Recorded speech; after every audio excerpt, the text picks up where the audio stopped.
Vocês repararam que nos últimos meses tem acontecido muitos acidentes residenciais. Eu vou trazer algumas dicas aqui para tentar prevenir ao máximo esse tipo de acidente. Existem diversos motivos, vou trazer aqui alguns motivos e a forma como você pode prevenir para tentar melhorar e tentar diminuir o máximo de acidentes que tem acontecido. Gente, esse é um exemplo recente de um acidente que foi ocasionado em Boa Viagem. Um dos itens que eu vejo que tem muito problema com relação a incêndio é problemas elétricos e eletrônicos, e não só esses equipamentos, mas também fiação que não está adequada conforme o fabricante orienta a ser instalado.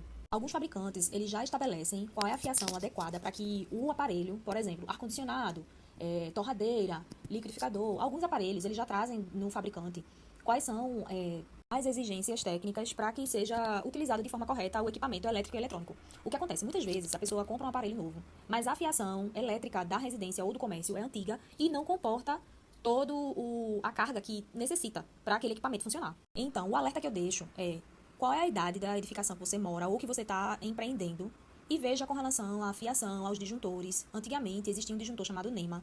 Eu vou deixar uma foto aqui. E esse disjuntor, ele não é mais normativo. Ele antigamente era utilizado, mas ele não é normativo. A NBR brasileira, norma brasileira regulamentadora, ela não autoriza a utilização por não trazer a segurança no disparo com relação às cargas. Então, o que acontece? Eu fiz um laudo, acredito que no ano passado, elétrico, com relação a um ar-condicionado que pegou fogo em um escritório de advocacia. E o que aconteceu? O aparelho era novo, a fiação estava ok, o disjuntor não estava disparando com o aumento de carga. Eu acredito que tenha sido algum tipo de sobrecarga ou algum problema com a carga vinda da rede. E aí, o que acontece? Aconteceu que esse problema aconteceu no horário do almoço, então os funcionários do imóvel, ele não estavam no local, então não teve como visualizar que inicialmente tinha acontecido um incêndio. E quando eles perceberam, já tinha tomado toda a sala, era uma sala de reunião, então não é uma sala que é sempre visitada, não tinha gente. Graças a Deus não aconteceu nada, ninguém ficou ferido, ninguém teve problema respiratório. Eles evacuaram o prédio de maneira rápida e eficaz. O corpo de bombeiros chegou no imóvel, extinguiu o incêndio, deu tudo certo, graças a Deus. Porém, fica o alerta. Não é apenas aparelho novo. Ah, eu tenho um elétrico eletrônico novo em casa. Ah, que legal. No meu estabelecimento comprei um equipamento novo. O importante é você visualizar dentro do fabricante, para a segurança de todos que estão utilizando o aparelho, qual é a capacidade dele em potência, de repente fazer um ajuste, uma adequação dentro do estabelecimento ou da sua residência com relação à carga elétrica, procurar um profissional competente para que visualize e de forma segura seja utilizado.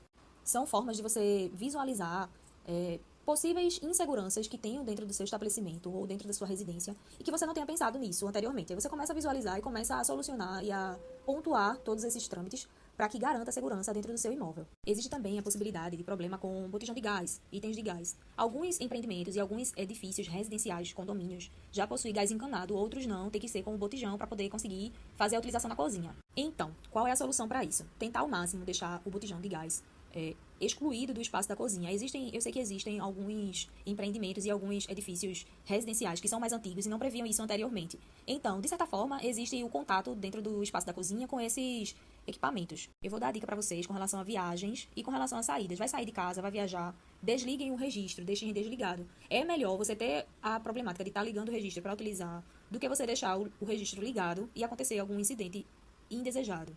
Outro problema que eu vejo muito com relação a cozinhas, tanto industriais como residenciais. Existem pessoas que não têm tanta frequência ou não sabem utilizar a panela de pressão. Ou tem medo, ou tem alguma panela que está muito antiga e aí a borracha ela não está mais vedando. E existem panelas hoje que elas são utilizadas com um pouco mais de segurança. Então, caso você tenha uma panela muito antiga, veja como é que está a manutenção dela com relação às borrachas e os registros. E caso você ainda tenha insegurança, evite o uso. Simplesmente evite o uso para uma maior segurança. Eu sei que existe um custo com relação à utilização, porque termina utilizando mais gás e tudo mais, mas assim, é melhor evitar o uso e garantir a segurança do que permanecer com a insegurança e não sabendo solucionar caso dê algum problema. Vou contar pra vocês uma experiência pessoal que eu tive. Eu tive um vizinho que ele teve um problema com a panela de pressão dele. Graças a Deus não tinha ninguém na cozinha, mas ele saiu e a esposa também para o cômodo da sala. Quando eles chegaram na sala, a cozinha estava totalmente tomada pela mancha e pela destruição total. Quebraram os vidros que tinham expostos nas prateleiras, quebraram o fogão, quebraram tudo, porque a panela de pressão tinha estourado, porque estava com água insuficiente e estava com problema na borracha, e não foi visto anteriormente. E não foi feita a manutenção. Então, fica a dica para vocês, para que, caso aconteça, infelizmente, eu espero que isso não aconteça com vocês, mas infelizmente, caso aconteça, procurem uma pessoa, um bombeiro, uma pessoa de SAMU, um responsável para poder tentar dar os primeiros socorros à pessoa que for ferida. Nesse caso não aconteceu nada, era um casal de idosos, moravam com o neto e tudo mais, só que estavam sós dentro de casa, e aí o transtorno que seria, além do problema que poderiam ter de saúde com relação a essa questão de panela de pressão. É uma observação muito importante a ser atentada. Outro ponto são os registros de botijão de gás e mangueira. Não é infinito essa data de validade. Existe a validade e existe também a possibilidade de você visualizar a necessidade de troca. Então, verifiquem tudo antes de fazer qualquer uso de botijão ou de qualquer equipamento, por exemplo, de panela de pressão e tudo mais.